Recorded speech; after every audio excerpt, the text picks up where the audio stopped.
Hello, hi, I'm Roland, and it's today exactly 2 years ago that we started the company. So on the 24th of October 2022, we went to the notary and we were in business. But we started a little bit before that. The idea was already a little bit in our head. So for the last 10 years before that, we've been building software. We've been writing code, shipping code, building digital products for customers and companies. And as a software builder, we were dealing with a lot of sensitive data, personal information, health data, salaries. And then you have to do security because we all know what happens when that data leaks or gets blocked or gets stolen. And it's actually quite the effort. When you're building software, it goes from coding to shipping it through pipelines, containers, clouds, domains, and so on. And so we bought 4 tools. We did 3 open source. We had to hire a security engineer to manage all of that, to scan and protect all of the supply chain of building software. And it was getting a little bit out of hand. We were spending 100,000 a year on tooling. We were spending another 100,000 on a security engineer managing all the tooling. The tooling was very hard to use. It felt like you needed a PhD in cybersecurity to understand what was going on. And above all, false positives. That's like a real dangerous thing. So think of your house, you have an alarm system, you have it installed with cameras, and all of a sudden your phone goes and you're like, oh, somebody's breaking into my house. But it's the cat of the neighbors, it's false alarm. And then the day after, it happens again with the dog of the neighbors. And then the day after again, a spider is crawling over the camera, and you get another false alert. And that is what we call numbness, or you get too adjusted, and you become immune for the notification. And it's estimated that the majority of the attacks were actually scanned or found or monitored, but they were never acted upon because of the flood of alerts and notifications that people get. So we interviewed 50 CTO security professionals to see if they also felt that same pain. They did, so Aikido was born. We're an all-in-one. We scan that whole supply chain. We make it easy to use. You don't have to sell your kidney to buy it. And above all, we cancel out the false positives. That's our biggest USP. We go up to 80, sometimes 90%. And for example, for our biggest customer, Visma, that saves them thousands of hours. I'm not exaggerating when I say thousands, because they have 4,000 developers, but it's insane the time that is lost on verifying findings.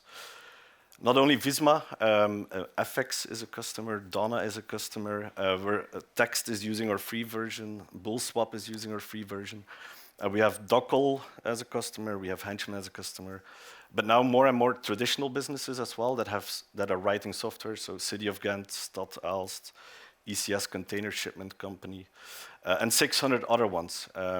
We have a freemium version, we have about 5,000 free accounts, so we have about 600 paying accounts. 150 are in the United States. And it's been quite the ride the last year. We started at 500K ARR, we're now at 2.7. We'll probably close out at 3. Next year we want to go to 10. We raised 2 rounds of capital for about 25 million in total. And we're a team of 50 people now. It's getting really real. 3 people in the US, 2 people in London. And I know it sounds like cliche, but we're just getting started. The market is super big. We're making a ton of investment. And so we're on a mission to democratize software security. Thank you.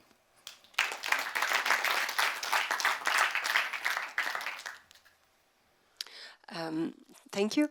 Are you creating your own tools, or are you using other tools? And how do you make sure that every tool is really a very good tool? Because if you make everything, you're not good in anything. How do they say it? A jack of all trades is better than a master of none. So I sometimes compare ourselves with the HubSpot for software security. HubSpot has a sales module, a marketing module, a service module. It's very similar. Aikido has a code scanner, a cloud scanner, a domain scanner. And we focus on the non-enterprise segment, where our tooling is way beyond what they actually might ever need. And so we rarely, or we have never been left, actually, that the scanner was not good enough. We're also like super on the customer. If they demand something, we'll see if it fits our vision. We'll try to work with them. But to answer your question as well, and you'll understand this more than anyone, because we use a lot of open source to power some of the scanners, and then we build our own rule sets on top of it, next to it. We stabilize them, we contribute back. We open source a part of our own code as well. And so it's a combination of open source and our own rule set around it. You mentioned you have a freemium model. Yeah. So when you have a freemium model, it's important to have a big enough pipeline. So how do you fill up your pipeline, and what is the conversion rate? We try to make it as easy and as quick as possible. So we were obsessed, and we still are, with the time to value, which I always promise customers it's under 3 minutes, and like somebody ever timed it, it was 2 minutes 34 seconds from the first click connecting your repos and the first scanning results that come in. We make it free. There's no gate. There's no necessity to put in credit card. So we get a lot of easy traffic, and there's not a lot of people that do it in the industry. So people are looking around on other websites. They cannot try it out. They have to talk to sales first and whatnot. With us, they can just try it and put in their credit card in the end. That's about 15% of our customers we never talk to, because they come in, they check everything out, they put in the credit card. We have about 6,000 free accounts right now. About 1,000 of them are active, meaning that they log in frequently. So that's a good way to measure pipe. And if we see that that number goes up, then we can fairly predict what we'll be able to close.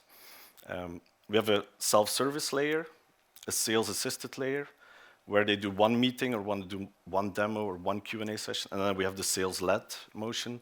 So we do also do bigger deals. Our biggest customer is in the mid 6 figures. We have a couple of quotes on low 6 figures. So we definitely also do that. In terms of conversion rates, it's sometimes hard to measure, because our free is a free forever. So sometimes they come in and we don't see them for 3, 6 months, 9 months. But then the security review comes by, the ISO certificate needs to be renewed, the SOC 2 needs to happen. All of a sudden they're back, and then they become a customer. So yeah, I would say roughly around 20%, 30% converts, but might be more over time. Yeah. What's your churn rate? It's super low so far. I'm pretty happy with it. We've had 7 customers that churned out of the 600 so far. 4 of them went bankrupt because they're startups, and they went out of business. There's not a single customer that has left us for a competitor because they found the competitor better. It's always been some circumstance or some politics or something. But yeah, it's only been 7, so the hooking is good. And for your, well, first of all, happy birthday for Aikido. Thank you. And so to achieve your ambition next year, to go to 10 million ARR, yeah. What for you would be, let's say, the first, or what would be the big roadblocks? Would that be talents, to find the people to do the work, or sales-wise? Lead gen, I would say. Like getting the leads through the door. Once they're in the door and they're on our free version, then we have our playbook, and we can scale on that playbook. It's mostly getting found. So we're betting on a couple of horses. One is working more with distributors and resellers, definitely for those bigger accounts.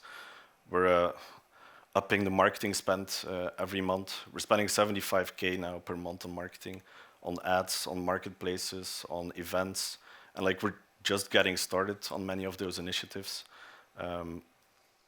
We went times 6 this year, so we're conservatively thinking we'll 3x next year. But I think the pipe is there, and the deals that we're already talking to are there. So I'm relatively confident we'll get there. So your scalability is not too depending on finding the right talent in the coming years? We've been lucky enough that we have a lot of applicants. I think the PR and the recognition and security is hot. Developers love to work for us. I've worked at sales tech, I've worked at HR tech, and they're not always the sexiest products to work on. Versus with Aikido, you're building for your own audience, because our users are developers. And so far we've been super lucky to not have been challenged too much on finding the good talent. But that doesn't mean it's easy, right? Finding great talent is always hard. How about liability? What if something goes wrong? Have you thought about it? Do you have a plan for it? Are you insured?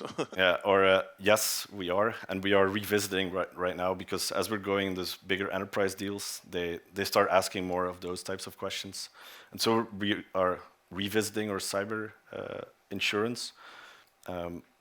But just like a camera system at home, like we cannot guarantee you that a burglar will never get in. We can only guarantee you that our system will work and that it works to the expectation.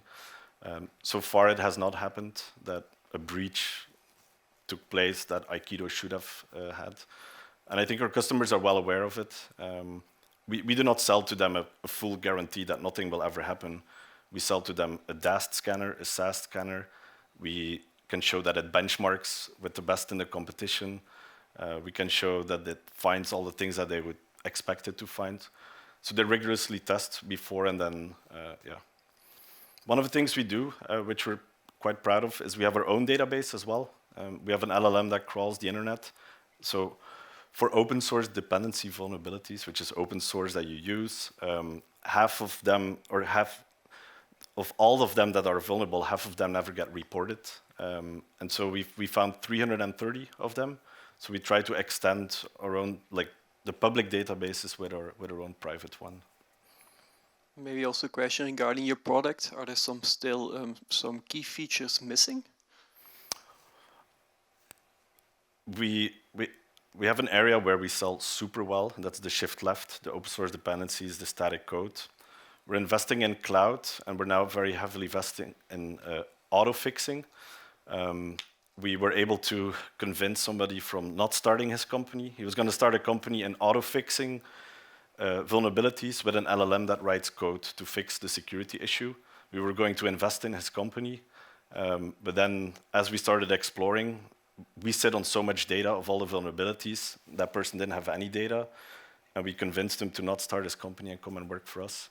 And we're betting super heavily on the auto fix because I'm not sure if it's like the holy grail, but if in a click of a button you can fix your vulnerability, or the LLM spits out 3 options, you select it, you deploy it. We can scan it again because we have the scanner see if it fixed the issue, and that cycle could become like super powerful.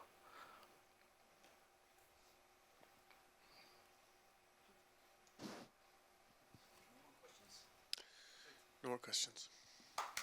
Thank you.